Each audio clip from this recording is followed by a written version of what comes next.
दोस्तों आज आपको बताएंगे कि हमें डायबिटीज़ कैसे होता है।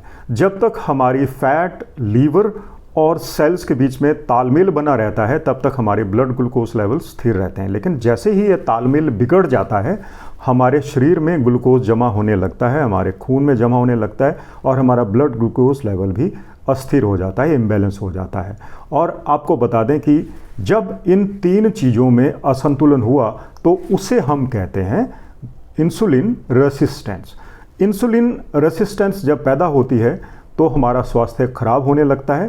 हालांकि कई बार ये रेसिस्टेंस थोड़े समय के लिए होती है, लेकिन अगर ये रेसिस्टेंस यानी इन तीन चीज़ों का तालमेल ज़्यादा देर तक ना चले और बहुत लंबी देर तक ये इम्बैलेंस रहे, रेसिस्टेंस रहे, तो हम पहले प्री डायबिटीज़ में जाते हैं और उसके बाद हम लोग डायबिटिक हो जाते हैं।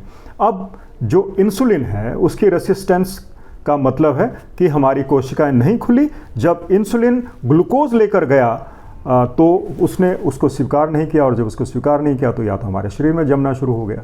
और इंसुलिन रेसिस्टेंस जैसे कि आपको मालूम है उससे जब होने लगता है हमारे शरीर में तो हमारा शरीर हमें कुछ सिग्नल देता है। हमारी ये जो स्किन है यहाँ पर या तो स्किन नॉट्स इस तरह की बननी शुरू हो जाती हैं, या फिर ये जो जगह है ये काली पड़नी शुरू हो जाती है, वेलवेटी स्किन हो जाती है। तो जब कभी आपको ये लगे कि स्किन नॉट्स बन रही है, वेलवेटी स्किन हो रही है, तो समझिए आपको इंसुलिन रेसिस्टेंस पैदा हो रही है। इसके लिए आपको HOMA-IR करके एक टेस्ट होता है इंसुलिन रेसिस्टेंस का, वो करवाना चाहिए।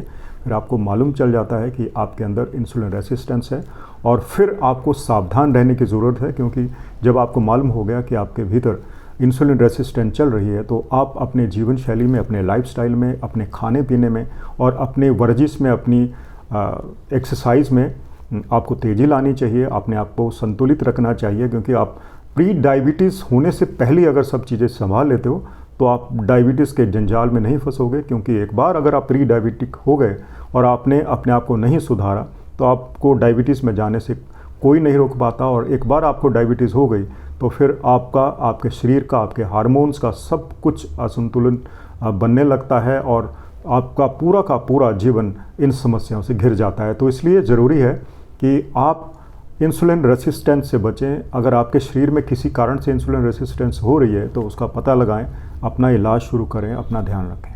नमस्कार।